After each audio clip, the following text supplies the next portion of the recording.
Anand, do you want to just start from the previous slide, just very quickly? Okay, so let me just go back. Yeah, it just look complete. Just hang on. Let me. I think it's okay. So it's not what's happening. Okay, so we are going to basically study modeling of extreme phenomena, which is kind of rare events which occur in a number of systems of interest. And both of these lectures are basically going to be about modeling these extreme tails and then statistically estimating certain desirable quantities related to these extreme tails. And as motivating examples, I've got kind of two settings which we will look at. We will be looking at both these settings in each of the in both these lectures. And the first one here is basically IBM stock returns over 1 year period between 1978 and 1979. If you notice, the typical behavior of these returns is I mean, they're okay. I mean, it's not going to change by too much, but there are periods of extreme volatility where the stock goes up or down in a big way. And it could so happen that if you did construct a portfolio with this stock and you did not hedge against such occurrences, you would incur large losses. So in order to kind of be able to understand how large these kind of fluctuations are, these extreme fluctuations are, one needs to be able to model the tail of this distribution of this stock returns for the day, as well as be able to estimate certain quantiles associated with these returns. So for example, if I wanted to know what was the loss which occurred, I mean, what was the loss in the stock returns which occurred, say, once in 100 days or once in 200 days or maybe once in 10 years, I would need a model for kind of the distribution of these things, of the tails. The second one is disaster data. So here you have the worst 20 disasters in terms of absolute losses, so in $1 million. And if you notice, just the top three of these, just the top three, 16,000, 11,000, and 5,000.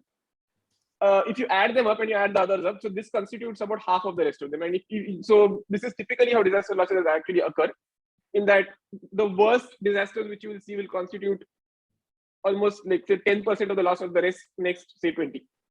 And that's actually what you see here. So if you add all of these guys, it's going to be roughly 10% of, so it's going to be around 10 times 16,000. And you would want to know, for example, if you had data on how much of how many $1 million have been lost due to a particular disaster, you might want to know, say, what is the loss which occurs due to a disaster which happens once in say 100 years, right? And you want to sort of have a reserve against that as a government or as a policy maker. And again, extreme value theory, which we discussed, is going to help us in understanding how one must keep this reserve. As kind of running examples, what I would like you to keep in mind are the following two questions, and we will be coming back to these over and over again. So the first question is the following: you've got a portfolio of stocks, so you've invested in a bunch of stocks, and you see returns for them day after day after day. And what you want to ask is the following question: what is the probability that the loss which you see on one day, and you're a big investor, exceeds $1 million? Naturally, this is not something which is going to occur very frequently. It's going to occur very rarely. So you won't see too many of these instances in your data. So as you keep gathering historical data, but you still want to be able to, at least to some degree of accuracy, be able to estimate this probability. Secondly, and this is coming back to the weather perspective, is that you have a lot of weather data, say you have a very large amount of weather data. What you want to be able to somewhat reliably estimate is the size of rainfall. So how many centimeters of rainfall occurs once in 100 years. So what is the number of centimeters of rainfall which occurs once in 100 years, whether it's 30, 40, 80, 100, you want to know that. And actually, this is a question which kind of, like Sandeep said, this has been around since the 1940s, but the modern kind of development owing to Lawrence Dehaene and company started trying to answer this kind of a question in Netherlands, where they were looking at flood data. So they needed to build dams of a certain size, and they wanted to kind of figure out how tall the dam must be to sort of be able to withstand the flood which occurs once in 10,000 years. So Anand, before you go forward on this, so it's a very hard problem to say what's the probability that you'll have rainfall, once in 100 kind of year, will be at least so much. But if you say, will it be more than this amount or not?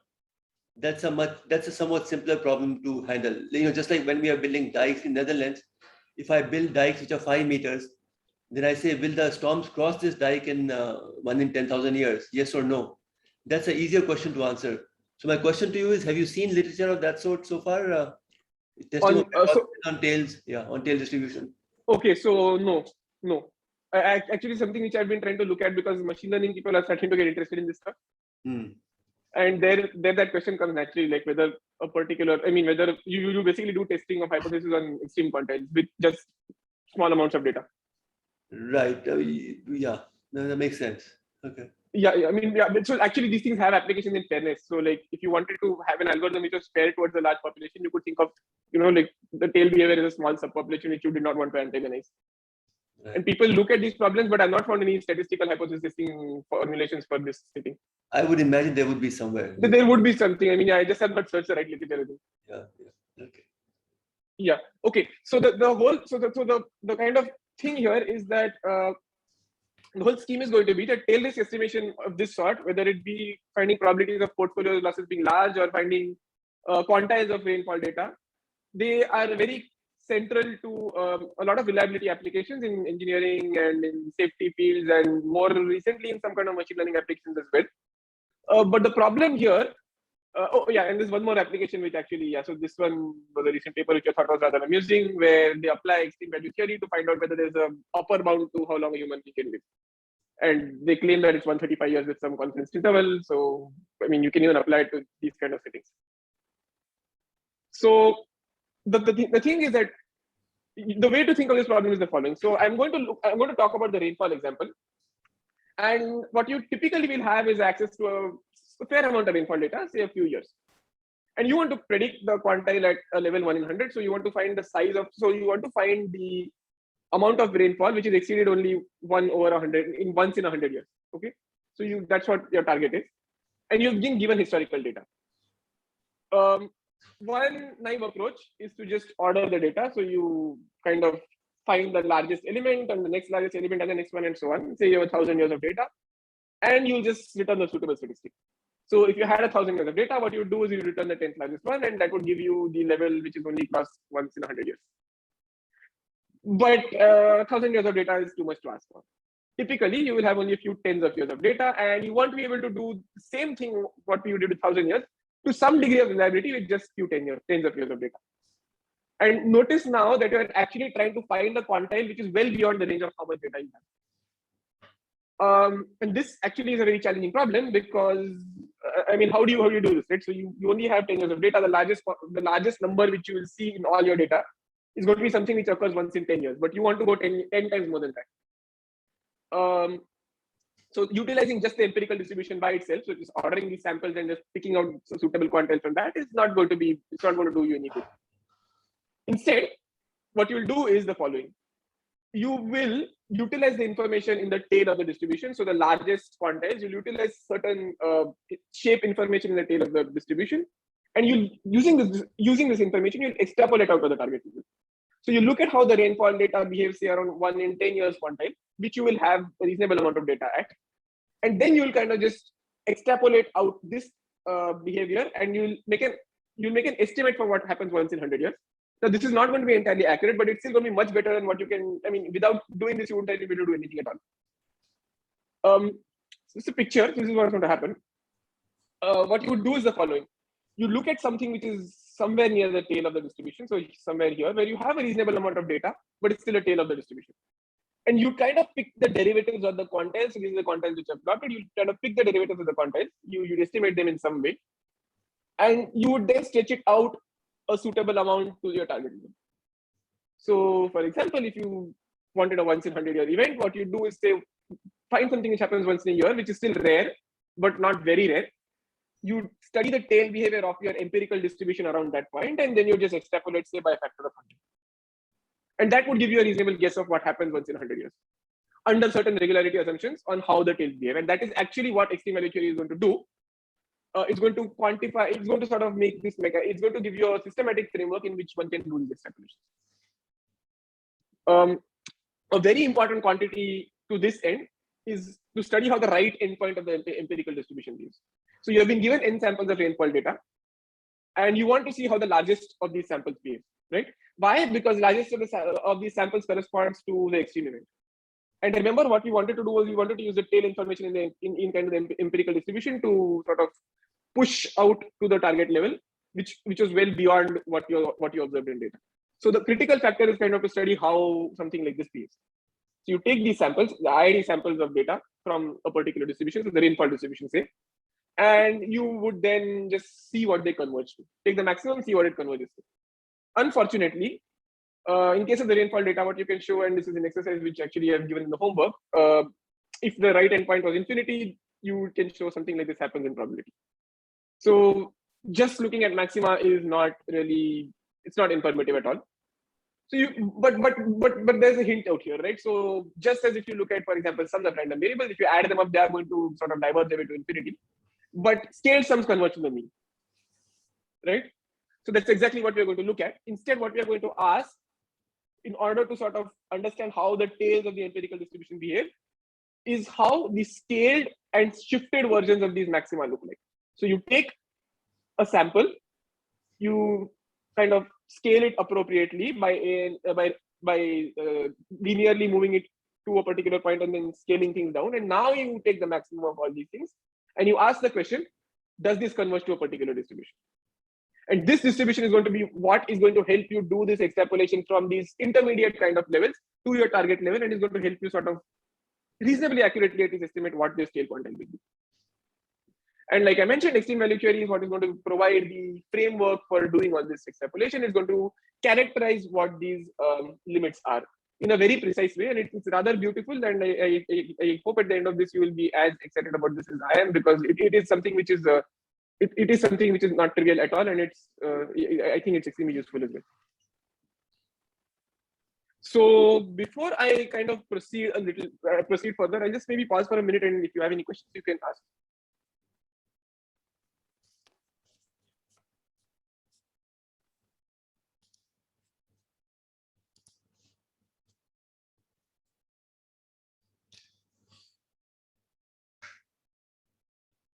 Carry on, Anand. Okay, so maybe I'll proceed. So, okay, so now what I want to do is I want to contrast two kind of limit theorems, which you already know the center limit theorem.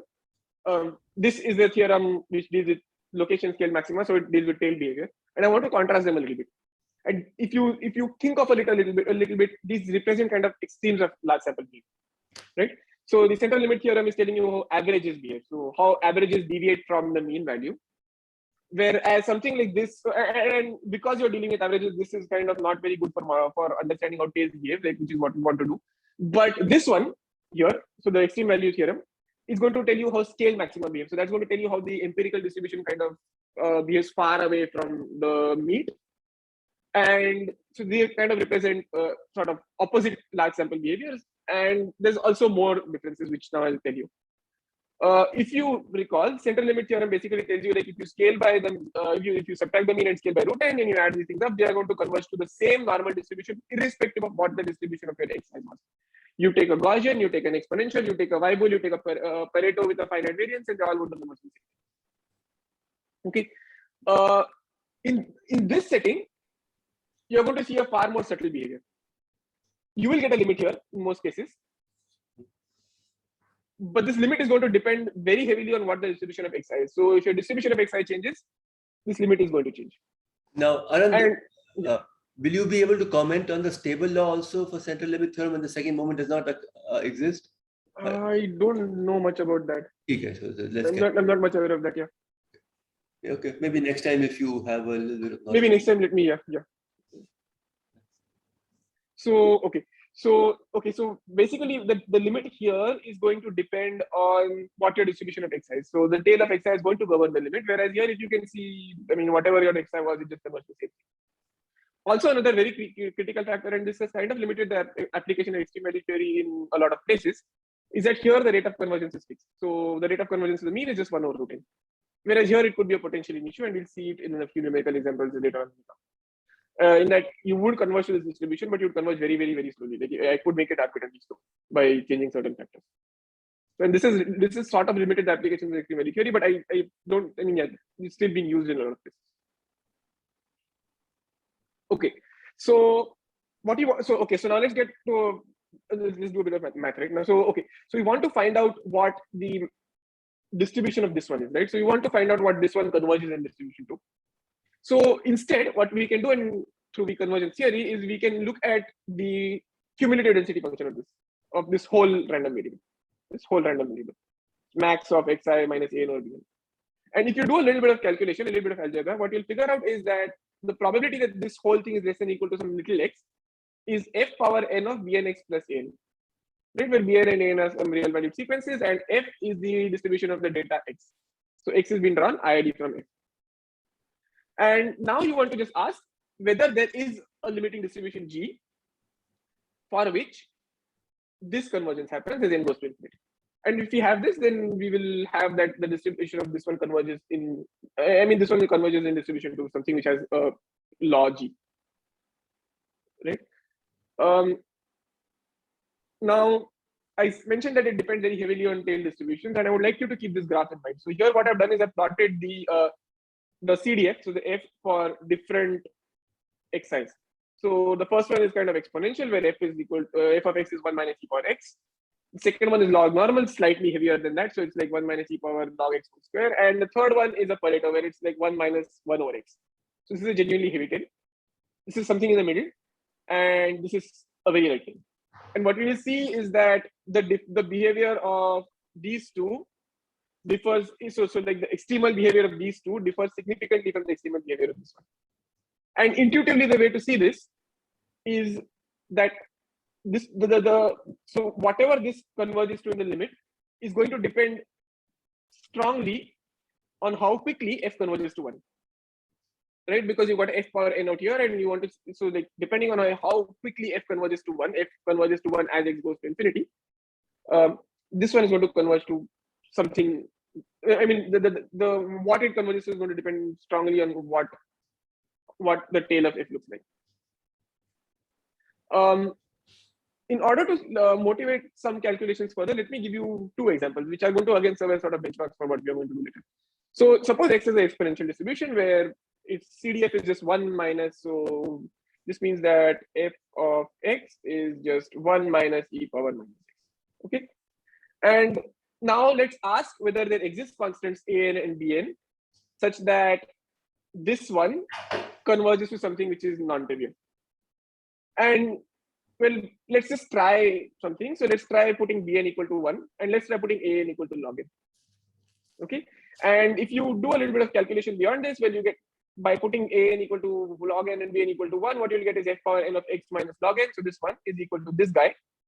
And well, this guy just converges to e power minus x, which is the kind of distribution of something called a Gumbel random variable. One thing which I wanted to keep in mind is the following. Notice this quantity here. If you look at this quantity, this is exactly what appears in the tail of the exponential random variable, because if you look at the exponential random variable CDF, it looks like this. So this is exactly what is appearing here. And I will say for right now, it is not, and there's no coincidence this is happening in fact. And we will see later, but it is no coincidence this is happening, that whatever was here is exactly what is appearing here. Okay, so like I mentioned, this is because like what you converge to the limit depends heavily on how f converges to 1 in the limit as x goes to infinity. Another example, suppose f as a Pareto tail. So here f of x is just equal to 1 minus x inverse. I think Anand, let's just go back to your previous example. Yeah. See, what's happening is an is giving you 1 upon n, right? An is giving 1 upon n. 1 upon n, and then so for example, if your an was slightly, I guess, it's minus n, right? So it was slightly faster than log n. Say log square n. Then you'll have 1 minus 1 by n square e to the power minus n. Then this will just converge to 1, right? Yeah. If it's 2 log n, it will converge to 1. Yeah. Even with 2 log n, it will converge to 1. Yeah. So okay. So yeah. So coming to Sandeep's question, actually a lot of ans will work. I've just chosen one which is easy to understand. Any an prime such that an prime by an goes to 1 will also work out. No, but only those guys will. Anything only else? Those guys will. But only those guys is very critical. And in fact, this is actually central to how you scale these things. Yeah. We'll see that later. No, but that's just you'll see. I just want to make an important point that every distribution there's the right kind of an, so to speak. Yeah. And even with bn, you can probably see there'll be problems. There's a right bn. Yeah. So bn in this case will be very sensitive. I think you can't even choose. You can't even deviate from 1 for this problem. So it's a very signature kind of thing that for each distribution, if you can just find any an and bn for which this limit exists, then you can talk about them having a... And this is actually a systematic way of identifying these, and we will see all those later. Okay, very good. We'll see all those later, yeah. So for the Pareto, actually, if you do the same thing, you put Bn equal to n and you say n equal to 0. What you'll get is convergence is something called a Fischer distribution. And again, if you look at this quantity here, so this quantity here, 1 over x, in the exponent, it's exactly how the Pareto tail decays. And again, like I mentioned, that's no coincidence. This is going to keep showing up over and over in all sorts of theorems that we are going to do. Whatever appears in the exponent here, so the limit distribution is going to be e power, however the tail decays. So that's how the way to think of it. So for those of you who are seeing this for the first time, Pareto has this property that tail decays at an exponential rate. Yeah, so maybe I'll just write this down. F of x is x1 over x. So this is the distribution of the Pareto. If you look at its cumulative distribution, it's complementary CDF, it's just 1 over x, and that's exactly what is occurring there. If you look at the exponential complementary CDF was occurring in the previous, and then that's exactly how this behaves actually. You take a distribution, and if it converges to something, it's called sort of something which will take a complementary CDF will occur in the exponent. And in fact, okay, so maybe I'll just come to it when I okay. So actually, one nice exercise is to repeat it for something like this. You can try.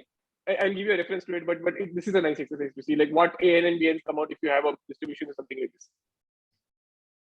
And yeah, so if you can try, and if you can't get it, I'll give you the answer the next. So that I've already prepared. So it would be a good exercise to just see how you need to scale these things, get your hands dirty a little bit. Okay, so we saw two examples. Maxima of Pareto random variables are something called Fischer distributions. Maxima of exponential random variables converge to something called dumbbell distributions.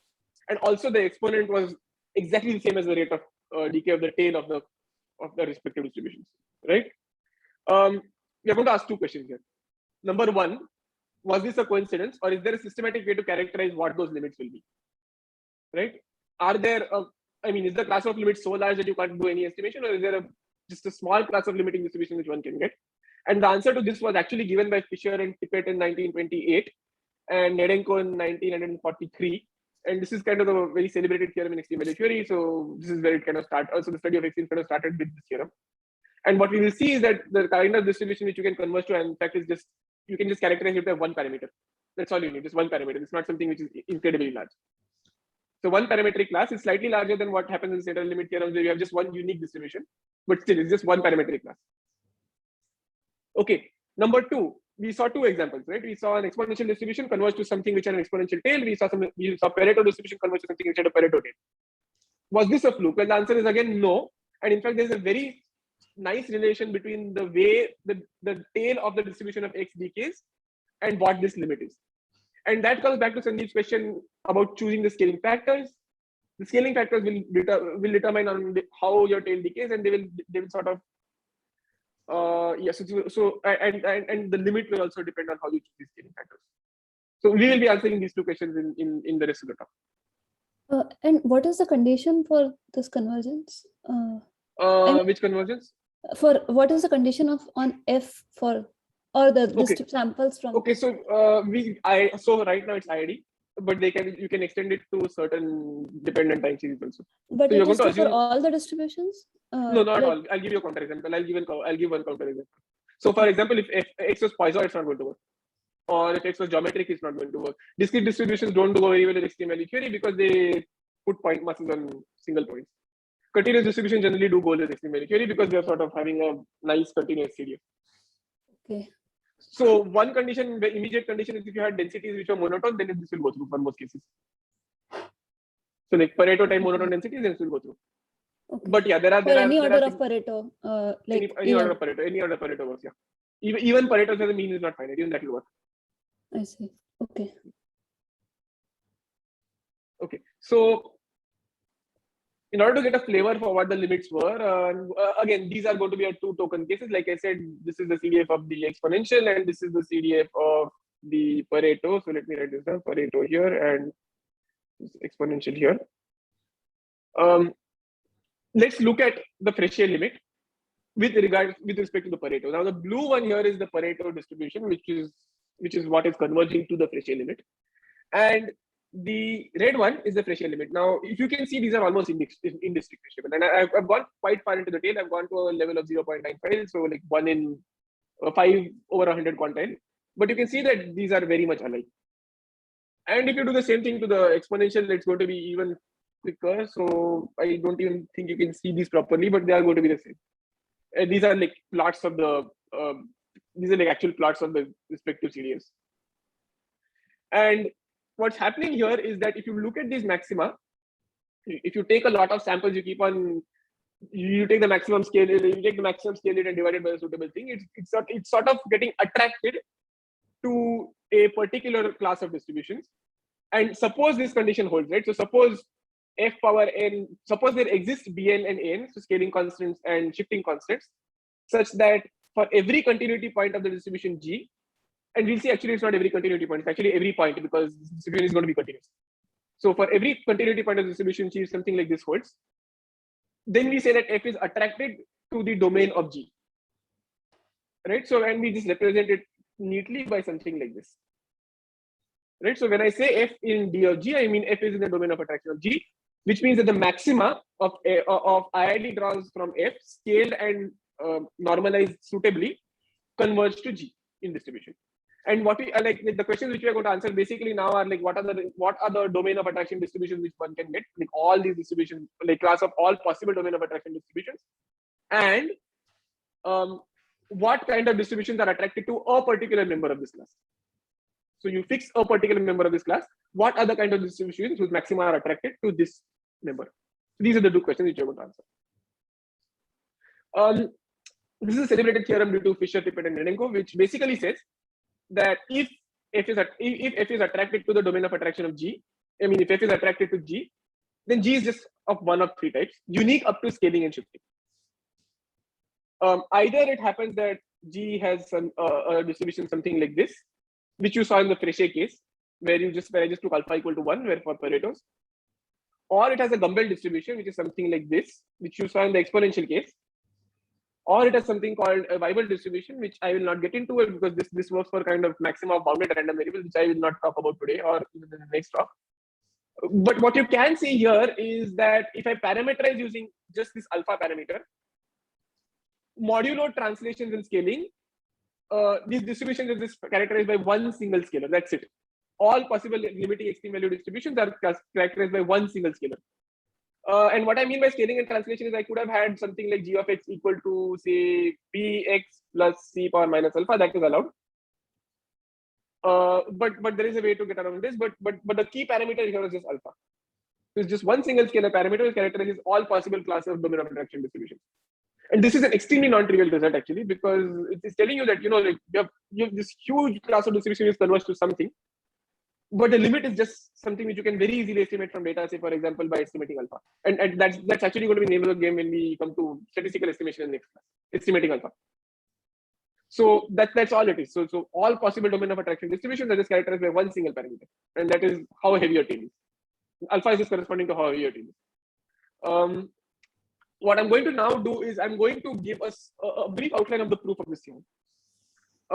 And I hope that this kind of gives you a flavor as to why something like this would happen. And I'm going to prove it only for these two cases, because like I said, I'm more interested in dealing with situations where you do have a right tail. So you've got your x, the x can take extremely large values. And if you look at if you analyze this particular case, that does not happen. So necessarily speaking, if you converge to domain of attraction something like this, then your random variable is bounded. So for example, uniform or beta distributions in 0, 1 and so on. So I'll not be looking at that. So I'll be only proving the theorem for the first two cases. But once I give the proof, I will let you just do it for the other cases. It works similarly. So the key idea, in fact, the key result which is utilized to this end is something called a theorem of types. And this might seem obvious, like just by just substituting the limits in the right way, but it's a very good exercise to try and prove this. This uses Thorogood's theorem, which you would have probably seen by now somewhere. But it's a really good exercise to, yeah. I have a question. Can we go to the previous slide once where you showed the three limiting? So you said that if it is the third case, then a random variable is either bounded. So, yeah, bounded or negative tails. It doesn't go to infinity. So GX is limiting distribution for maximum. Oh, but it is for scaled and translated. It's always scaled and translated. Yeah, it's always for scaled and translated. Yeah. So either these kind of random variables, viable ones are either going negative infinity or they're bounded on the right hand side. One of the two. Yeah, I mean, So we won't deal with that. intuitively, I'll just add that, suppose you have uniform distribution in 0 and 1, and I look at maximum of, say, 100 of these guys.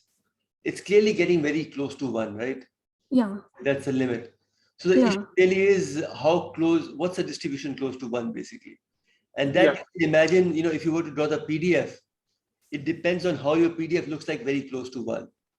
Yeah. So, in your beta distribution, it might be very less. If it's giving very less mass close to 1, then okay, that will affect your alpha here. If it's just uniform, then you're giving a lot of mass. So then you very, very quickly converge to 1. So that's the flavor of answers you're doing. How close are you to the top value? Not that interesting in most settings. It's not really. I mean, I have never seen anyone use use negative alpha. And actually, I mean, all of this actually works if your endpoint was not infinite. You had a finite endpoint, and entire extreme value theory is basically telling you how your distributions behave close to the finite endpoint, to the right endpoint. The right endpoint could be 1, like in the uniform case, or it could be infinity in more interesting cases which we are looking at. It's either of the two. So that's all that's happening. You're just looking at it behavior close to the right endpoint. Okay. Now, the key result actually which is going to help us do all these proofs is something called a theorem of types. So theorem of types is basically saying something like this. You have got a sequence of random variables an, right? And suppose that the following two convergences happen, right? And bn, little bn, little an, beta n, and alpha n are the sequence of real numbers here. Suppose that if you scale it by bn and shift it by an and scale by bn, this sequence converges to some a random variable. And you do it the same thing you repeat with scaling by alpha and shift normalizing by beta, and it converges to some random variable b. Then the following two must hold. Number one, there are some constants b and a such that this convergence occurs, right? And also that the limiting b has a form b times a plus little a. So Anand, I'll just intervene for 1 second. Yeah. In this class, we've done almost sure convergence of random variables, and we've done convergence and probability of random variables. What we've not done so far is convergence of distribution of random variables. But I presume all of you kind of know this already. Is that fair to say, what convergence of distribution means? Just the convergence and distribution just means that distribution functions are converging. So okay. So maybe I'll just write it down. So basically I will say that an converges to a in distribution if f of n, which is the distribution of an x, converges to f of x. That's all. I mean, for all continuity points of f, but this is what it means. That the distribution functions converge. That's all it means. And that's what so far we've been using. But the thing here is that actually you have this kind of a representation that if you're scaling, if just changing the scaling and normalizing sequences makes you converge to two different random variables, then those two random variables have to be affine related by some. So basically one has to be an affine version of the other. And we will say that a and b are in the same type for some constants b and a this words. And that's what I meant in the previous slide when I said that the limiting distributions of all extreme of all maxima are of the type of one of those three. It basically means that I can have I can just basically change the x to bx plus c, and that will still work. So let's come back to your slide. Yeah. So I just want people to focus on they're seeing this first. So it's the same an on both the sides, and the above as well as below. Okay, I think so he's saying if I take the same an, subtract from him some small an or some other small alpha n, and then I divide by some bn or I divide by some other beta n, and in both the cases I'm getting convergence to a non-trivial random variable, then those two non-trivial random variables have to be related to each other. That's a kind of a big thing. It's not immediately obvious. Yeah. So that's what, and then also the beta bn upon beta n has to converge to some constant b. That limit has to exist. It has to exist, yeah. An minus alpha n upon beta n, that limit has to exist. Yeah. So it's kind of it's nice result in that sense. It's a nice result. I think if you get the time, I think you should see the proof of this too, because it's using some nice techniques. It uses Korokot theorem. I mean, that's something which is very useful. You're not proving it, okay? No, I won't prove it. Yeah, because otherwise I won't get time to prove the Fischer theorem. I mean, that's what I wanted to. Okay. Yeah. Okay. So like what I mentioned, if you like CDFs, and I definitely like CDFs because it's a much easier way of thinking about weak convergence. Then if you had a sequence of cumulative distribution functions fn, and if this and this both held for some scaling and normalizing sequences, then you basically would have the following relation between those two series.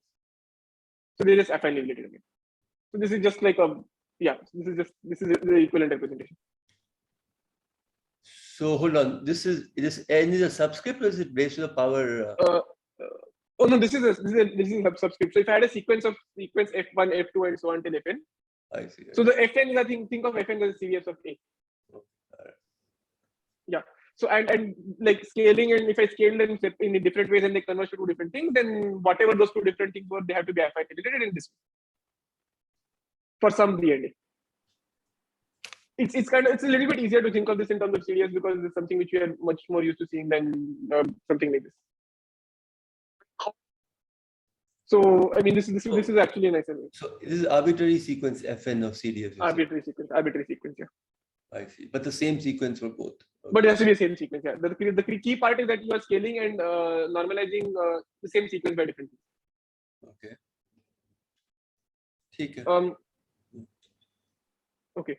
So let's keep this on one side, and we will now write down the f power n little bn x plus an in two different ways. Also, let's fix an r positive, and let's look at f power. So f, by the way, is the CDF of x, which is where your data is coming from, right? And f power nr is just its regular power. So if you're looking at something like this, right? So suppose that for some sequences bn and an, you have convergence to a limit g. So I can write down the limit g in this way, right? I'm just writing f power nr bnr x plus anr converges to g, and I'm not considering the integer issues. Actually, I should have written lower something like this, but I'm just going to drop that for ease of notation. Okay. Also, alternately, what I could have done is I could have written f power n bn x plus an, raise it to the power r, and that would converge to g power r, right? But the same convergence is it, because I know that there are constant sequences bn and an such that this convergence happens. I just take this and I raise it to the power r, and I'll get convergence to g power r, right? Okay. Now what we are going to do is we are going to use the theorem of types. So we are going to use the theorem of types now. Okay. And I would like you to think of this whole thing as just f n r, right? Think of this as f n r, and let's use the theorem of types. And you will get that there exists some functions delta and gamma as functions of r. So for every r, this will happen. So you've got functions delta and gamma as functions of r, for which something like this happens. So the bn over bnr converges to gamma of r, and then like a n minus anr over bnr converges to delta. This is just right. And if you had, and looking at this one here, what you will also get is that g power r of x is equal to g of gamma rx plus delta r. And if you wanted to see this, what you would do is you just set f1 equal to g power r here, f2 equal to g here, and you take fn in that theorem as f power nr. Okay, so that's all it is. That's all there is to it. So what you'll do is you'll just substitute the right things in the theorem of types. You'll also use the right sequences, which I will leave you to find, like maybe after the lecture, and then you'll basically get this. Okay, and this is a very critical thing because this is going to actually help us understand why the limits in which occur in the why extremal limits are the way they are. Because what we have basically established is for any, you take a power r, right? There exists some functions gamma and delta, which I'll identify later, but there exists some functions gamma and delta. So the g r of x is just something like this. And whenever an extreme value kind of convergence happens, this has to hold for some functions gamma and delta. Okay. What's more is that the gamma and delta also can be characterized just by using this one. So what's going to happen is that for every s and t positive, you can show using this, and this again is a homework exercise, that you can show using this that the gamma, if you take gamma of s times t, it has to be gamma of s times gamma of t necessarily. And if you take delta of s times t, it has to be something like this. And the way to see this is basically you take g power st of x and you expand it as g power s of x whole power t. Now g power s of x by this thing is basically something like this, where you replace gamma s x plus delta s, and then taking that value as y, g power t of y is going to be again gamma of t times whatever that was, and that's how you're going to prove it. But this is a homework exercise which I'll let you evaluate for yourself. But the key part is that these two properties hold. So is everybody with him on this, guys? Like, yeah, so if you want me to explain again, then I will do, I could even do the calculation if you want me to do it. I think it's clear. It's okay? Yeah, no, I could see Malhar nodding even earlier, but I'm just wondering about other guys. Okay. So anybody, yeah, so you guys, if you guys have any doubts, if I'm going too fast, please immediately slow me down because yeah. But Agnev, Shantanu, Daksh, Anirban, do you want to just put your cameras on? If you can, yeah. Yeah, immediately slow me down if I'm going too fast. Like I'll be very happy to explain things again. No problem. No, because by looking at the pictures, one can kind of make out, okay. Yeah. So I assume that you're saying that that you're following, right? With this part is nice that GSTX can be written as GSX to the power T. So you can just repeat the same argument twice and then you get I think it's better that in the homework when you work it out, you'll probably get very comfortable with it. It's a calculation, but it's something probably which you should do once.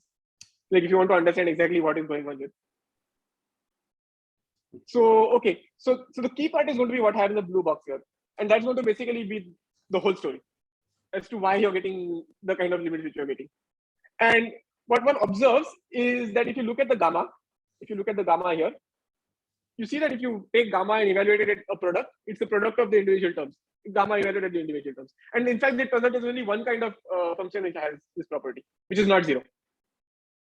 And that function is something like this, where theta is a real number. Now, theta being positive is going to correspond to Fischer, theta being 0 is going to correspond to Gumbel, theta being negative is going to correspond to Weib.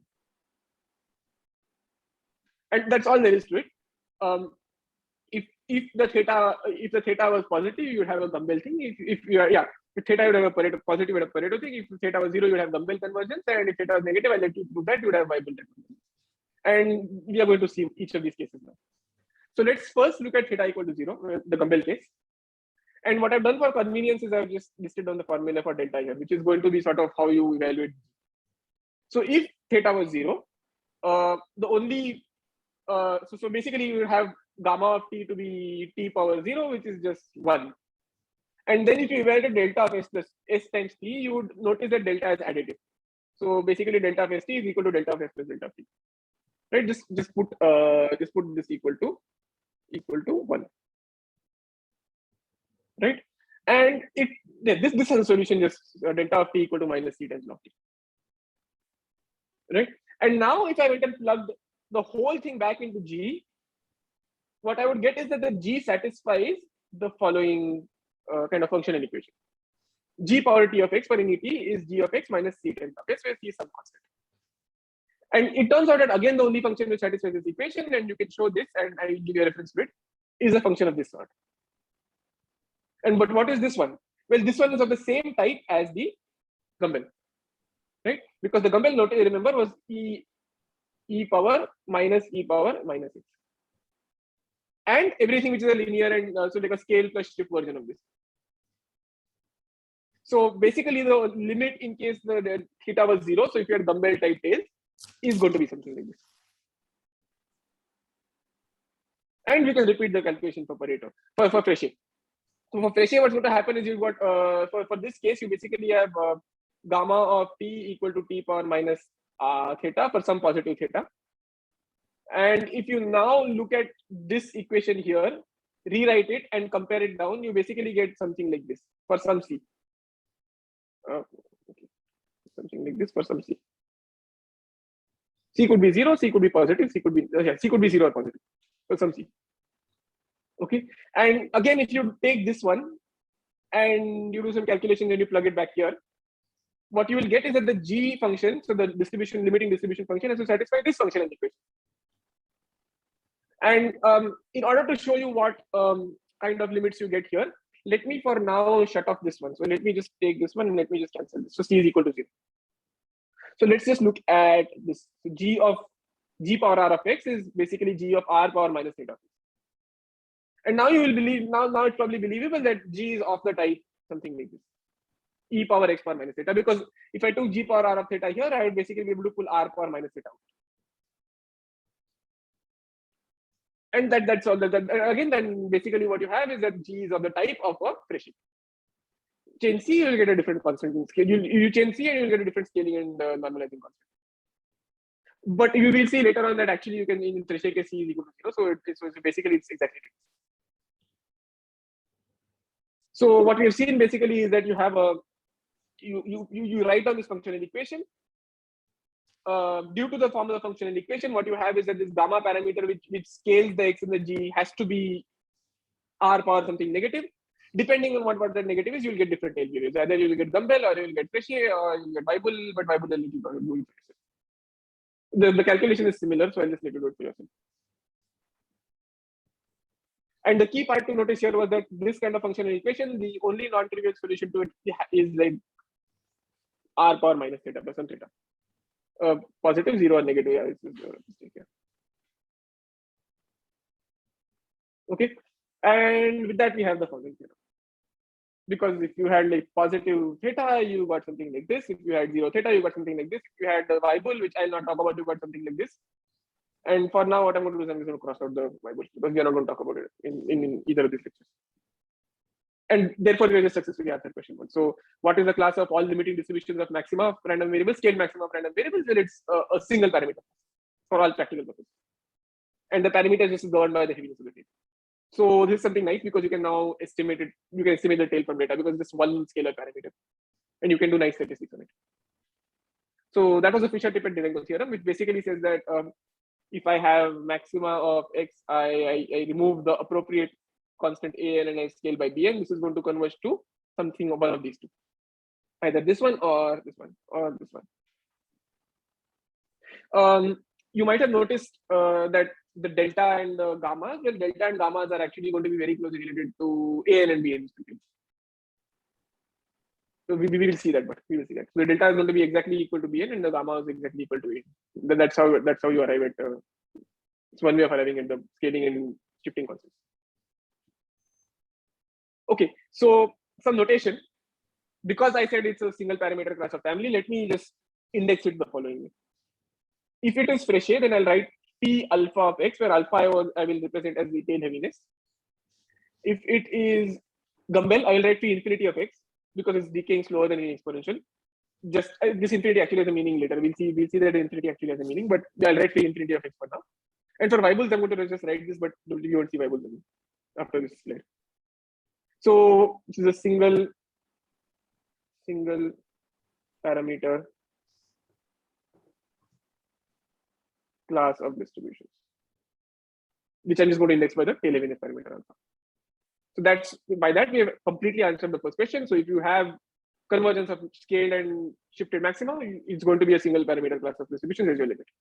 And this is really cool because now we can start asking the other question.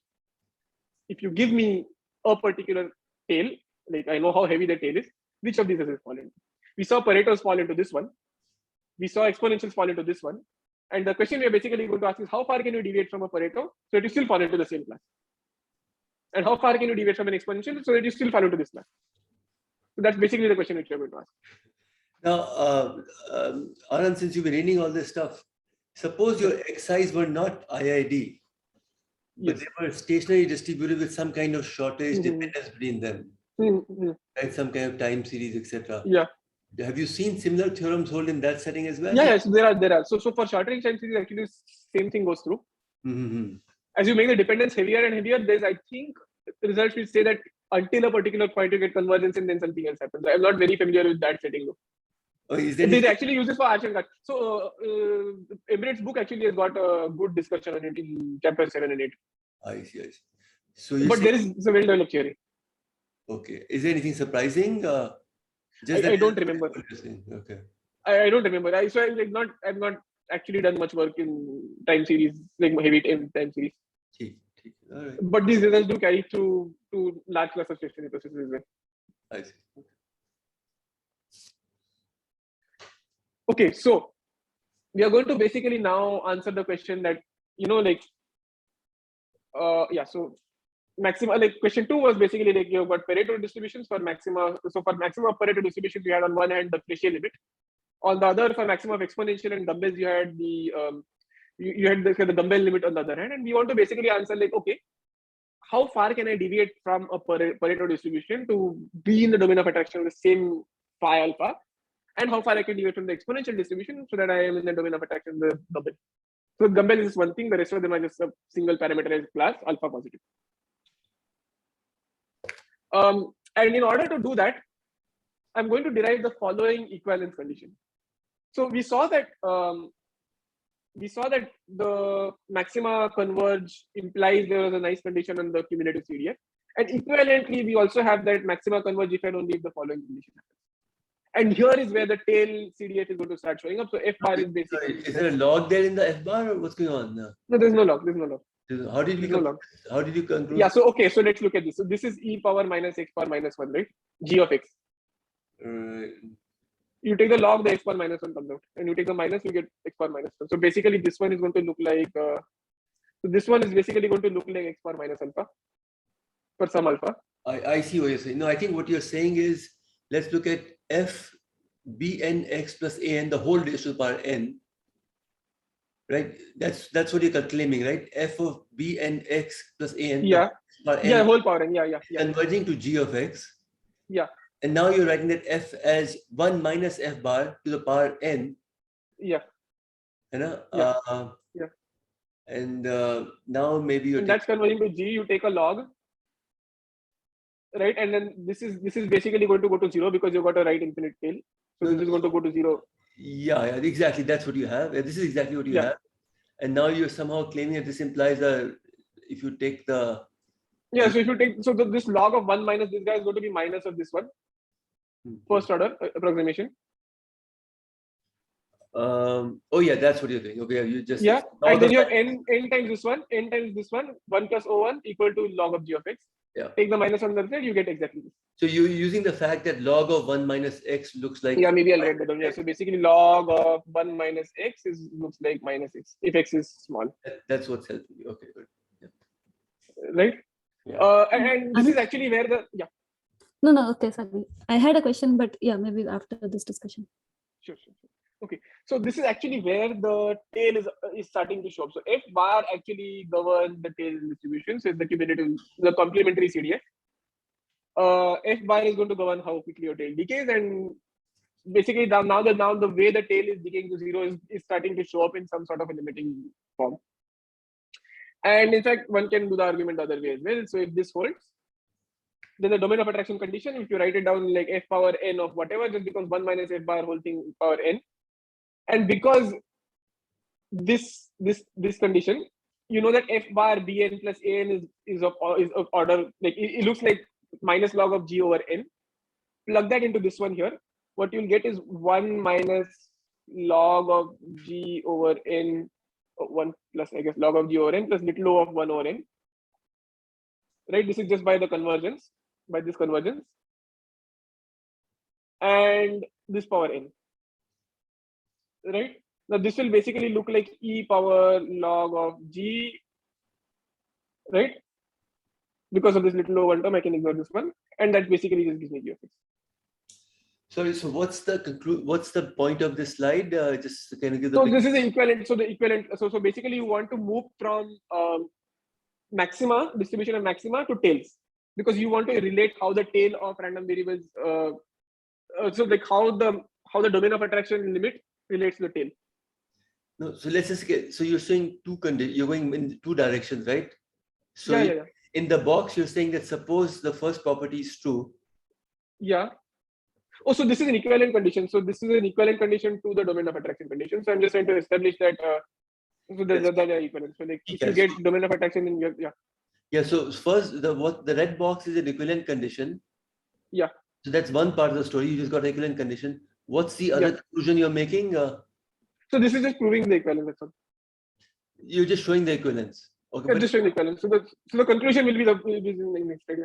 Oh, so you've not really concluded yet. No, nothing yet. So we'll just move from maxima to tails, and from tails we'll move to domain of attraction again now. I see. Okay, your point is that now we're just looking at some single f bar basically. Yeah. 1 minus f.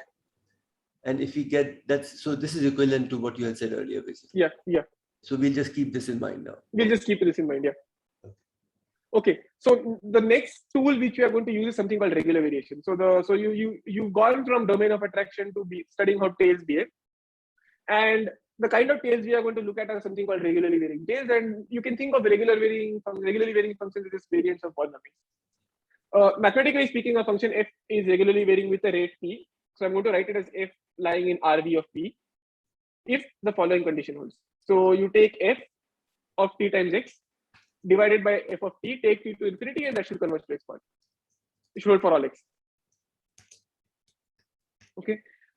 Basically, this is going to consist of all polynomials, which you can easily verify. So something like x power p. It's also going to consist of something slightly more. So like x power p times log x, for example, and a few other things. So stop you for 1 second, Anand. You know, one of the great books to read in probability, we don't touch upon it nowadays, but it's William Feller's volume 1 and volume 2. How many of you know about this book, William Feller, volume 1 and volume 2?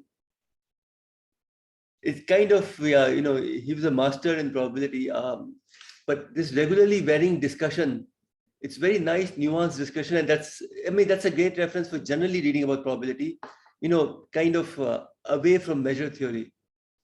Kind of intrinsic ideas of probability, they are very nicely captured there. Yes, so somehow we don't, I mean, at least I don't pay enough attention to it. But you will find a great discussion on these kinds of things, regular variation, etc. Stable laws, and then Tauberian theorems. Anyway, that's one. So you can go back and have a look at that. Okay. Yeah, okay. So some examples, you can show that something like this is just regularly varying with rate 1, right? Because if you take t times this, it's just tx plus 2 over t, and that converges to x, p equal to 1. This one is Rv0, log x. So if you take log of tx or log of t, that just converges to 1. You can show that. So x power 0, which is 1. If you have a function g and a function f, and g is in regular varying p, f is regularly varying with rate q, then g times f is regularly varying with rate p plus q. You can show this one too. So think of multiplying two polynomials and getting the highest degree of the polynomial in several as the lead term. Similarly, if you had two functions g and f, if you compose them, so if you had x power p power q, then that would be regularly varying with rate p times q. And there are a bunch of very nice properties which Sandeep said, for example, Feller's book gives, or Dehaan's book gives. I mean, they do a really good job in explaining exactly how these functions are behaving. So I mean, like, yeah.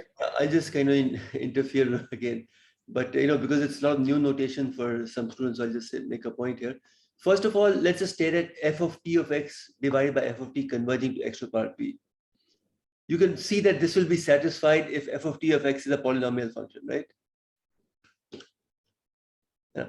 So that's the beauty of it. That, you know, so then you ask yourself, okay, polynomial functions satisfy this, but what are the other f's which also satisfy this limit, this limiting relation? So it'll turn out to be functions which are close to polynomials. For example, if f of tx was log x times x to the power 5, that will also satisfy this property. But log x is kind of what he'll define later as a slowly varying function. Yeah. So, yeah. So this is already here. So this one. Yeah, log x. So, and constant is also a slowly varying function. But basically, you know, you're kind of expanding the class of polynomial functions, power law kind of functions somewhat, but in a very natural way, as we'll see, because, you know, this Fischer distribution is an if and only if theorem. So we'll find that, you know, this red box is only satisfied by all f bar which are regularly varying. So it's a natural definition, you know, if you ask it, so it comes up in variety of settings. So that's what makes it interesting. But it's all families of polynomial distributions. So g of x is fine. So I guess plus 2 doesn't really matter, right? No, constant scalings don't matter. Yeah. And log x is also Rv0 means, okay, your slowly varying. Yeah, so that's slowly varying. And then g and f are in p and q. So you're saying g times f. Okay. So you're saying if g, f, and r are kind of close to polynomial, and so is g times. That's very understandable. And g, I guess, composition with f is also, yeah, that's also kind of believable, I guess. Yeah. But all of this, I mean, the beauty in all this is, you know, you see these things for simple settings and you ask yourself, how far can you go? And these questions are answered to the limit. So that's the, you know, that's a nice part of some of these. Yeah. This is, I guess, 40s, 50s, I don't know. 43, Nenenko 43, I think. Yeah, 43.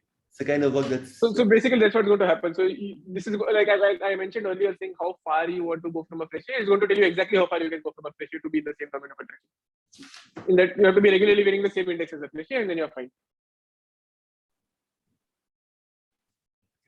So that's actually exactly what's in the That's exactly what there is. That's exactly what it is. And that's where regular variation comes in. It just tells you how far you can deviate from a polynomial tail to have maximal converge to the same limit.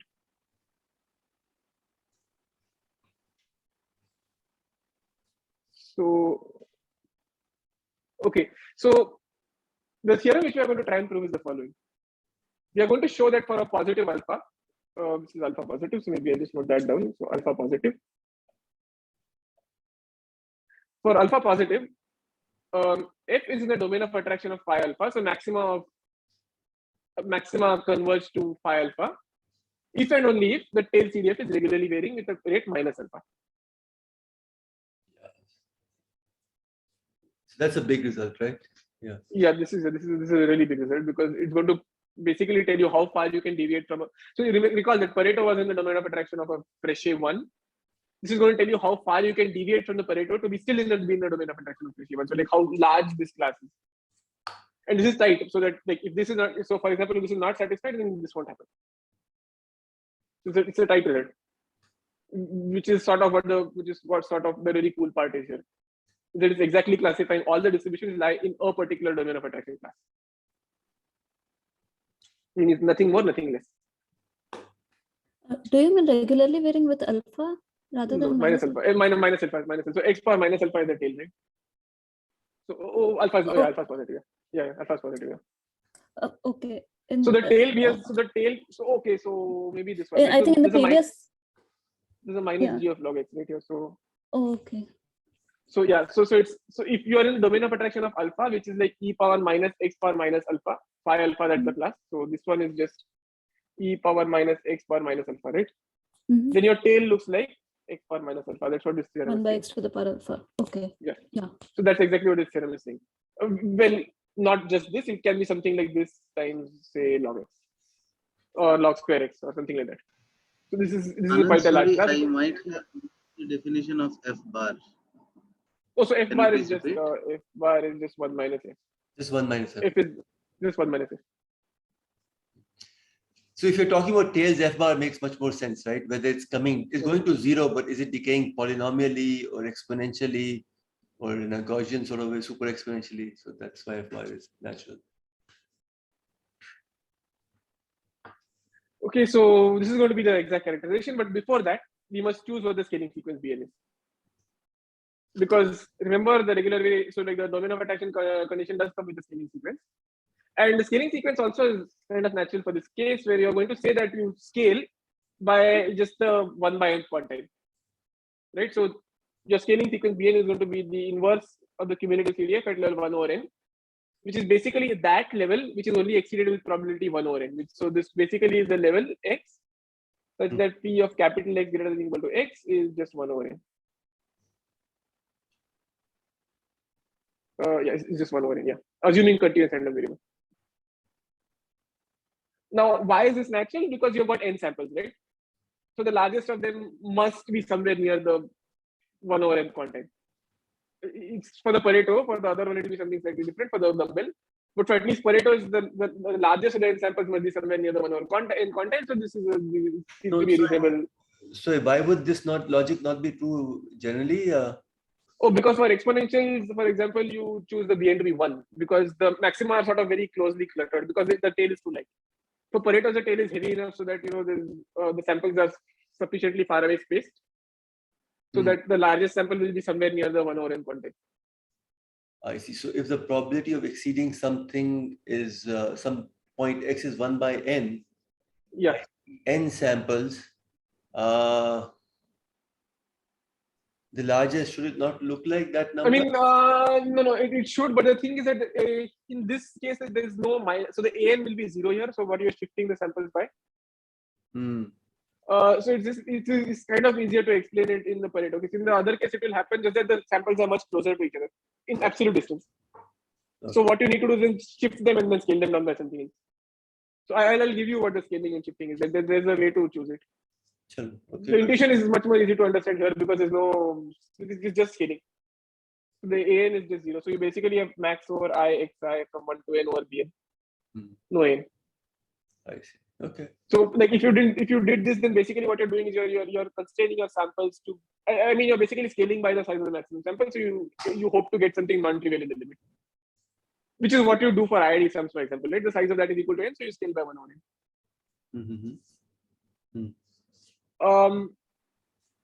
Okay, so now let's go and let's try and show this, right? So let's see how one goes about showing this. So remember the condition which we were going to check now was the tail condition, which was the saying f bar of bn times x converges to minus log of g of x. This is what we basically said, n times this. So this is the condition which we are going to use to show domain of attraction. So let's first assume that f bar lies in regularly varying of minus alpha. And the choice of bn is basically going to be frozen. So you're going to basically choose bn so that f bar of bn equal to 1 over n. So now, okay, so which direction are you going? You're saying suppose. So we are going from, so this one implies f lies in d of phi. Okay, so d of phi alpha. So you're and saying. So we'll basically show this one. Okay, so now then you have freedom of choosing your bn and an. Yeah. So you're saying let's just take bn to be f bar bn by n, and let's take an to be 0. I see. Yeah. Okay, and then so basically then you just do this calculation and you get this. This is straightforward. So if you know because the phi alpha was e power minus x power minus alpha, right? So you this is a straightforward calculation. So like I replace n by 1 over f of bn just by definition. Okay. And then I use regular variation to get this convergence. That's where you need to be the minus alpha. That's where the minus alpha comes from. Actually. Right. And because regularly varying, so somehow f bar has gone away. What happened? Oh, I think that's a typo. Sorry. I see. So you're saying that because f bar is regularly varying, we know that f bar bn of x upon f bar of bn is converging to x to the power minus alpha. Yeah. Right? That's the defining property of f bar. That's how we define f bar to be a member of regularly varying minus alpha family. Okay, so this part is very easy. Is that okay with everybody where we are? This one's okay, or do I explain it again? Is it okay? Okay. Okay. So for the next part, let's assume that f is in domain of attraction of this one, and with the bn's chosen thus, right? But basically it implies that n times this one converges to x power minus alpha, because that was the equivalent characterization, right? N times f bar of bn x. But there was an also in no, this. n is 0, n is 0. No, but why does n have to be? I mean, because in your theorem statement, you're not saying the n is 0, right? You're saying there exists a choice of an and bn, right? So I'm just choosing it to be 0. So for lighter tails, you need to choose it to be something else. I mean, do you need to argue somehow that you can't have an to be anything else? Yeah, you need to. So you need to argue for an equal to 0 and an not equal to 0. But I'm just presenting this proof for an equal to 0. Okay, so you're avoiding to show. Yeah. I'm going to avoid the other one. Yeah. The an cannot be non-zero. Okay. Yeah. So you can even choose non-zero. This is that you'll get a scaled version of the other limit. That's all. Okay, I see. Okay, so that's. So if you want exactly this limit, this is what you need to scale by. So you're saying without loss of generality, you can take n. Yeah, you can take n to be 0 sort of. Yeah. Okay. You still need an argument, but I just so this one I just decided to skip over because it's there in Embedded's book. So like if anybody wants to, I can just point you to that. So basically what's happening is something like this. So this is the regular. So like this is the tail condition which we had for domain of attraction, and then just you define bn like this, right? And that would just imply that this convergence happens. Because I just take this n to be like 1 over f and f bar, and this is what I get. And then you just basically have f lying in RV of minus alpha f bar.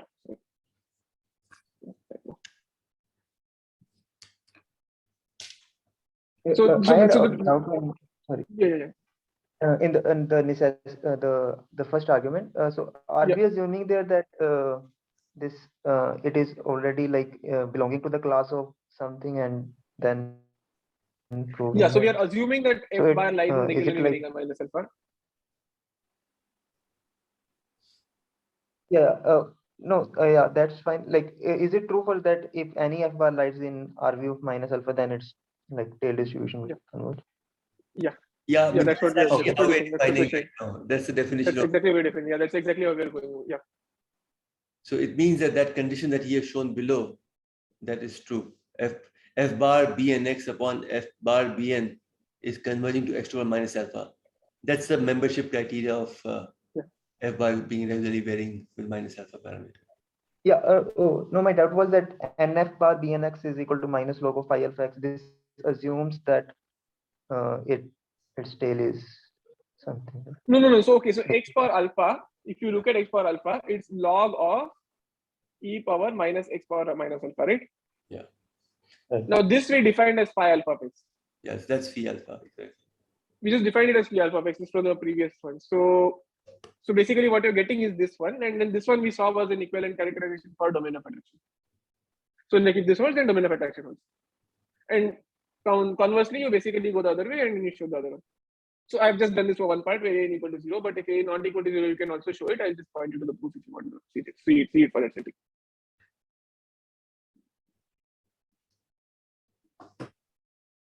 Okay, yeah. Right. So this was a condition in terms of distributions. If you don't like distributions and you like densities, then one can show that if the density of f little f of x little f, if it satisfies this condition, then f lies in the domain of attraction of UF alpha. Now most distributions which you'll come across will have such a density, but I somehow prefer to think of this in terms of distributions because you really don't need any additional assumptions for these conditions to hold. So might as well just think in terms of distributions. So you don't really need the density to be something nice and monotone. So this is going to impose the condition that the density is nice and monotone. But if you like densities, then this is the condition on densities for which you get membership of a particular class of. So now, Anand, you've already shown that F belonging to domain of attraction of Fischer distribution means F is regularly varying. F bar is regularly varying. Yeah. So then, in effect, what you're saying is, if F bar is regularly varying and it has a density, then this condition must be true. X into Fx upon F bar x converges. No. So you need the F need to be monotone. I can come up with counter examples for which F bar is regular, like F bar is nice, but this one is not. Why? Because this is an integral, right? So this is integral of f of x dx over a tail. So like if my density was little wavy in the tail, then it would break down, for example. No, so what went wrong? Because you said if f belongs to domain of Fischer, then it must be regularly varying, right? So f bar is regularly varying. That is true. Yeah, f bar is regularly varying. Yeah. But I want a condition on the density, right? So I want to know what f the little f is satisfying so that I get regularly varying. There's a small gap here in that you need the little f to be monotone, or you need something like this to hold, because otherwise what can happen is I can construct a class of densities which is kind of having some oscillations for which my f bar is regularly varying, but the density is not okay. Okay, so you're making another point that although my f bar is regularly varying, I could have funny density functions. So that this condition above is not true. So that this is not true. Yeah. So this is the additional requirement you're placing. And you're saying this is true, for example, if f is monotone, f bar is regularly varying. And the density is monotone. F is monotone in the tails or f is monotone throughout? In the tail, just has to be monotone beyond the point in the tail. Meaning eventually the probability density function is decreasing. Is decaying. That's what you need. I mean, What you're worried about is some kind of probability density function. So something like this. Having some kind of something like this. Something like this also will not work. So you could have something like this, like very narrow oscillations around 0, and that won't work. Right. But again, like in practice, I think most things which you will encounter are going to satisfy this condition. I have one question. Can't we like this oscillation using power series and then like using that regularly varying? No, that doesn't work out.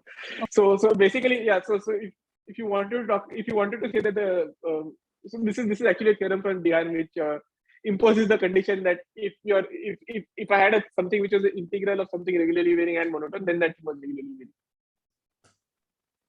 So basically, that doesn't work out. And these conditions are like very well thought out. So like most kind of ideas which will come up with to try and mitigate them will fail at some point. I mean, these guys are they thought this out like very, very thoroughly. So but that's a good question. No, it's a very annoying distribution, this regularly varying. I can tell you my personal history. I never liked it because I had to play around with this for some time. I thought one can just assume a little bit more and have a much nicer family, and you get all these nice properties. While I saw these people in ISI Calcutta spending kind of, all their careers figuring out these oscillations and saying something interesting. If I combine two oscillations, they cancel. Sometimes they don't. Sometimes they blow up. And I wonder what is this. So the only way where I can see naturalness of regularly varying is this theorem that you showed earlier. This So equivalence. actually, this one is the most natural way of putting it. Yeah, that's the only time, it kind of struck out that, okay, regularly varying distribution is a natural definition. You don't need to kind of change it to make it nicer. Yeah. But but if you accept this, then you get all these kind of funny things in between. Yeah. Anyway, that's just But yeah, that's why I said I don't like densities for this setting, because you already have something very nice for tail distribution, so it's better to deal with those. If you have a density, it works out, it just works out. It's better to always better to model extremes using tail distribution rather than density. And even more so in the multivariate case, where then the densities becomes really difficult to say anything nice. Okay, so I said that I would say something about dumbbells. And it so turns out that if you want to have domain of attraction to a dumbbell, then you need something like this to hold. So your tail series should satisfy something like this. And I won't prove this. The proof is given in Emre's book. But here, the ET is just the excess over threshold function. So it's the expected value of x minus little x, given that x is exceeding little x. And if I were to put and the scaling constants and the translating constants here become an equal to the quantile at 1 over n. So remember, you had xi minus an over bn. You had something like this: max over all I equal to 1 through n. Right. So the an here becomes this one, and the bn just becomes e of an. So it's the excess value of x minus its quantile at level 1 over n, given that x is exceeding its quantile. And for those who know kind of some amount of kind of risk management and things like that, this is basically the conditional value at risk minus the value at risk. And that's what the scaling and normalizing constants are.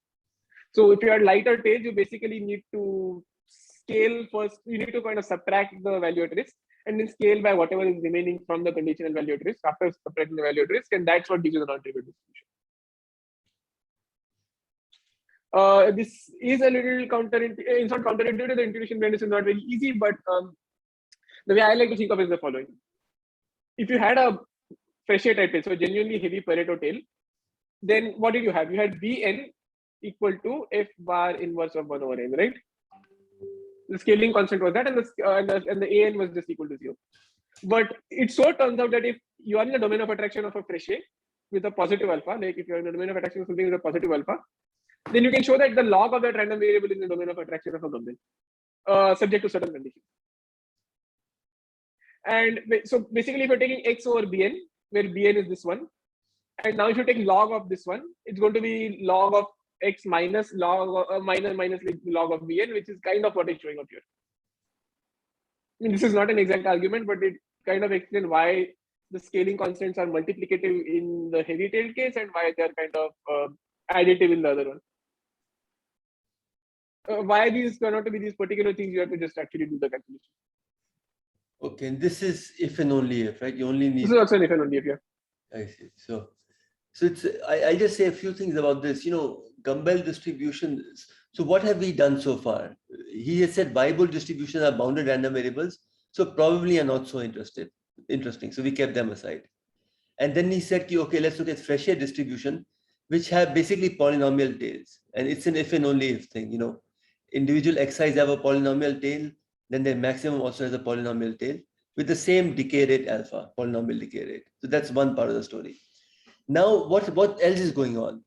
What's interesting here is as follows. Now, what is remaining, for example, which are unbounded distribution but not polynomially tailed? So you could have a normal distribution. You could have an exponential distribution. Exponential distribution has exponential tail. Normal distribution has e to the power minus x square. You could also have log normal distribution, which is e to the power minus log x the whole square.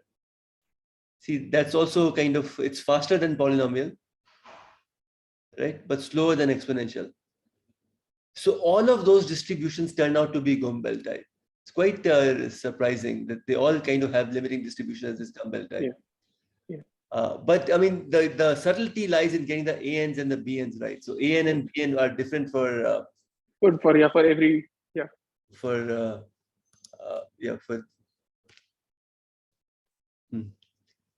so in the sense they are quite different for these distributions. But then this excess distribution, you'll tell us, it comes up in another context as well. So I mean, this is a very deep theorem, right? How do you get this? This is a very deep theorem, and the proof is also like very complicated. So like and there's also another issue here. So dumbbells actually this limiting distribution here has got poor expressive power, and I'll come to what I mean later. In the sense that even so, like if you got exponential tails or log normal or variable, they all lie in the same limit. But obviously, that the tail heaviness of each of these guys is different. So in some sense, there are too many distributions which converge to the Gumbel class, to the kind of a Gumbel limit. Because like if you had Pareto 1, Pareto 2, Pareto 3, you could the phi limit was different for each of these. The question. Is there a question? No, some noise. So Saurav, you probably confused the timing to be 4 o'clock on Fridays. It's 2:30 on Fridays and 4 on Wednesdays. Oh shit! Sorry.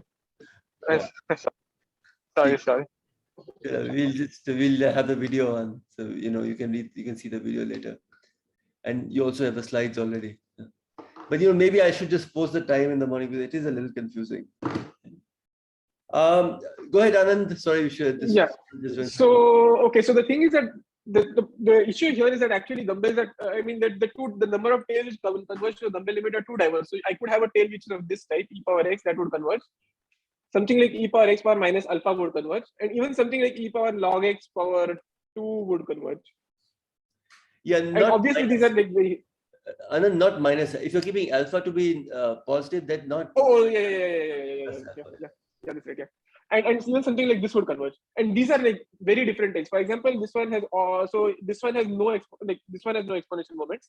If I choose alpha to be greater than 1, this has all exponential moments. If I choose alpha to be less than 1, again no exponential moments.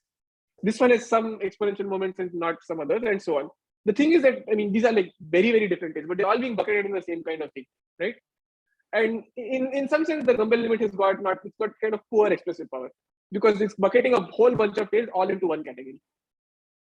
Just like an illustration, but the thing is that people have realized this over the last 5 years, and there has been a fair bit of work in trying to remedy these. So what you do is you just tweak your definitions a little bit so that you you change the definition of convergence to something else, and you basically show that now each of these different Gumbel limits are going to converge to something different. And this has been work by this entire Dutch group, so Divalk and Kai, and also some of my recent work with Karthik in kind of having modeling regimes which capture this, this small variations in the Gumbel tails, which these variations in the tail the Gumbel limit is not capturing. So basically, now exponential and Gaussian and log normal will be converging to different limits in this different regime. But I won't talk about this anymore. So, but this is important because the Gumbel, you don't want a regime where maxima of all these guys are converging to the same thing. You don't want a limiting regime where all these distributions are bucketed into the same class. So you just want to change it a little bit and get a slightly more expressive regime. So now I'm going to, so we saw the following two. We saw that Fischer-Tippett-Denengo theorem. So again, heavy tails. So our AN equal to 0, I'm going to assume. And we saw that by the Fischer-Tippett-Denengo theorem, we saw that the maxima of heavy tail random variable scaled by its quantile converge to some G. And we also saw that F converges, so F in domain of attraction of phi alpha positive if and only if the tail is linearly linked with the index. A natural question which arises is how quickly this convergence occurs. And by that, what I mean is that can I have something like this? So I have Mn or Bn in distribution equals to Gn plus something which decays with a rate delta n. And whether I can show that, I can characterize delta n being upper bounded by something. So I can place a bound on, how slowly it can converge. The unfortunate answer to this is no. I can make the delta n go to 0 arbitrarily slowly. So the convergence can occur arbitrarily slowly. And the intuitive explanation behind this lies in the fact that the regularly varying alpha class is actually quite large. And for that, to illustrate to you, what I've done is I've plotted the tail distributions for three things. The red one is f bar of x equal to x power minus 0.2. The green one is f bar of x equal to x power minus 0.24. Now, these are two different regularly varying classes. So the first one would converge to RV minus 0.2. So RV 0.2 also like would lie in the domain of attraction of P 0.2. The second one would lie in the domain of attraction P 0.24. But if you look at the black one, so it's x times log of 1 plus x whole power minus 0.2. This is also regularly varying with the index minus 0.2, and you can show this. So it should lie in the domain of attraction of P of 0.2, because that's what we said. If f bar was regularly varying with a particular tail index, f lies in the domain of attraction of P of minus of that tail index. But look at the graphs here, and you will notice that actually the black line is closer to the green one. So, I mean, this tail CDF is actually behaving more like x power minus 0.24 for up to a very large value of x. And that's going to indicate that, your convergence is going to only occur when you move very far away from the origin. So the delta n is going to be very slow.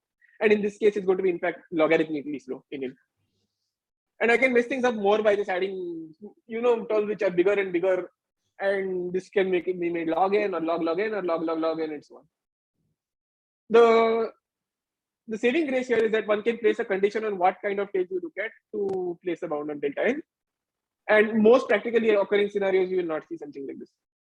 I just showed you to illustrate that unlike the central limit theorem, where you have a fixed constant 1 over root n rate of convergence, in the case of the Fischer tip and Nedenko theorem, one can mess things up by just having a tail which is regularly varying, but the slowly varying term is very large. So it is closer. It is regularly just about polynomial. I mean, it lies at the boundary of. It lies close to some other polynomial if you don't go very far away from the origin. And one of the exercises which I will give you will actually help you explore this and plot histograms, and you will realize that this convergence is actually occurring instantly. That's probably a way of sort of identifying this. So it's just an R code which you have to run, and it will just it will show you like you'll need a huge number of samples for something like this to converge to the GV limit, to the extreme value limit. Okay, so the last thing which I had for today was something called the exceedance over threshold model. Sandeep, how much time do I have? Yeah, no, we've crossed the exceedance level. So it's we've crossed the exceedance level. Okay, so maybe I will do this next time. Yeah, no hurry. Yeah, if you want to take a little bit more time beyond okay, so maybe I'll just explain what this is, and I'll just skip over the proof, and you can look at it. You want to drop some material and just but don't be in a terrible hurry. So just take your time. Yeah. So basically, I just do this. I won't do the proof, and you can do the proof is like just an outline, so you can look at the slides. So a related question is the following, right? So I suppose I know that my random variable is lying in the domain of attraction or something, right? Then how does the CDF look beyond a certain point? So given that my random variable exceeded a certain value and that it is lying in the domain of attraction or something, how does the conditional CDF look like? And in fact, this is going to be rather beautiful in that one will show, and I'm maybe just spoiling the my clutch comment is that if I do lie in the domain of attraction or something, heavy tailed. So if P alpha alpha positive, F is in B P alpha alpha positive, then my threshold exceedances look like Pareto. And for that end, let's define the following family of extreme value distributions, and these are called generalized extreme value distributions because you're actually characterizing them by one parameter. So here H epsilon, H zeta of x is just e power minus 1 plus zeta x whole power 1 by zeta, where zeta is positive. And notice that I mentioned types, let's say scaling and modulo scaling and addition. Notice that phi alpha is in the same type.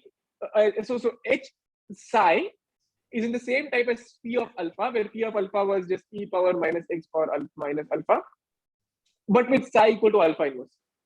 So you can just plug in alpha inverse here. So if I just plug in alpha inverse here, so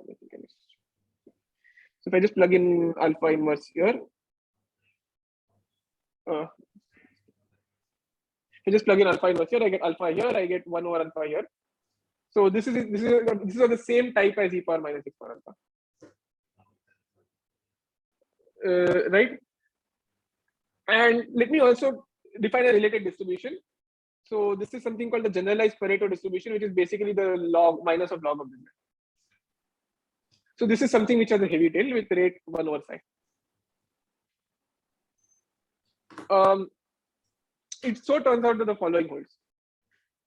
Suppose f is in the domain of attraction of h psi, right? So maximum of x I over bn converges to something like this. Then there exists some positive function a such that the complementary CDF of u plus x times a of u divided by the complementary CDF of f of evaluated at u, this converges to the generalized Pareto distribution evaluated at x. And how this relates to peaks or thresholds? Well, let's look at what this quantity is, right? So this quantity is basically the probability that x minus u over au is greater than or equal to x, conditional on the fact that x is greater than u. Right. So, do you want me to calculate this, or is this okay? So, because this is just equal to the probability of x greater than or equal to au plus u, it's okay, right? Okay. So this guy is equal to this. So basically, what this is saying is that the probability of x minus u over a of u greater than or equal to x given x greater than or equal to u. This looks like a Pareto distribution. So it's 1 plus epsilon x whole power minus 1 by zeta, approximately. So if you're in the domain of attraction of a particular Fréchet, then your tail exceedances, so the probability that x is large given that x is larger than certain threshold given that x is already large, that looks like a Pareto. So your exceedance, the conditional exceedance scales look like Pareto if this is true. Now this is important actually in statistical estimation. We will see that in the next lecture. But the key point here is the following. Extreme value distributions of this sort, h psi or the phi alpha, they capture the behavior of location scale maxima, right? So we said maximum of xi over bn converges to something which is a extreme value distribution. If this whole, so equivalent to this is saying that your tail is Pareto. So equivalent to this is saying that the generalized Pareto distribution which is that this is something like this. So 1 plus psi x power minus 1 by epsilon 1 minus this. This captures your exceedance or thresholds. So given that your tail is large, what is the distribution of the remainder of the tail? And there's a one-to-one correspondence between these in that you can find out what. So like if you lie in the domain of attraction of this one, then your tail, given that you're already so the exceedance distribution given so your exceedance distribution is Pareto.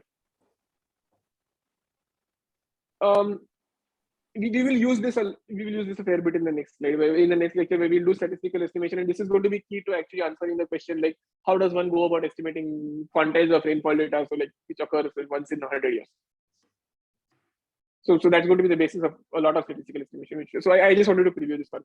We will do this in more detail next time. So the proof I had, but I think I'll just skip over. So I think let's stop here. It's 4:10 already. Yeah. Okay. If you need more time, we can have some extra lecture, extra partial lecture, or if you want to cut down some material, that's also fine. But yeah, I think I'll do that from the next talk. I'll cut down some material. But so that's perfectly fine. But yeah, no need to get hurry too much in these things. So you want to do a summary? That sounds good. Yeah. So the summary basically we saw three things today. We saw the Fischer dependent theorem, which is like the sort of the cornerstone of extreme value theory, which tells you that maxima converge to some limit, will behave limit. We also saw a way to identify. So we also have one-to-one correspondence between how the tail of the distribution behaves and how it and what limit it converges to. Right. So if your distribution converges to d phi alpha, if and only if it was regularly varying with an index minus alpha. So all polynomial type tails converge to Fréchet minus alpha, and we saw something similar for the other one. And we also linked it to the behavior of threshold over exceedance. So like how conditional distributions of x given that x is large behave, given that it is lying in the domain of attraction. A preview of what we'll see the next time. So we saw that we derived all these conditional. We derived all these limiting distributions and parameterized by one parameter and so on. But you still need to estimate that parameter from data. So you'll be given say rainfall data. You want to estimate what that parameter is. And there is something called the hill estimator which does this in quite an accurate way, and we will see that next time. Now, having estimated this parameter, we can start talking about estimating quantize and probabilities, and we will use this. We will use this equivalence between threshold exceedances and the tail limit to do this. And finally, multivariate extremes. Well, why not? The answer to that is these are very important in answering in sort of modeling certain financial data, and there has been work on this, which at least I find really cool. So the multivariate extremes are useful in that way. This will be useful in monsoons. Monsoon modeling, yeah. Weather modeling as well. Yeah. Distributed extreme rainfall in India. Yeah. Weather modeling, yeah, that too, yeah. And these are the references. So this is the book which I've been mainly following. This is something which is kind of advanced, and you probably would want to read it at a second reading, because it's very technical, and I mean, you probably need to have some understanding of extreme values to go through this one. And the last two are kind of what I'll be using more actually next time, but I just put them in because some of the results I've derived were from these. So with that, I would just like to conclude. Thank you. Okay. So thanks, Anand. So next time we'll meet on Wednesday, and so Saurabh will meet. Saurabh is not there. Okay, but we'll meet at 4 p.m. Okay. I guess everybody will meet at 4 p.m. Yeah. On Wednesday. Yeah. Bye. Bye. Bye.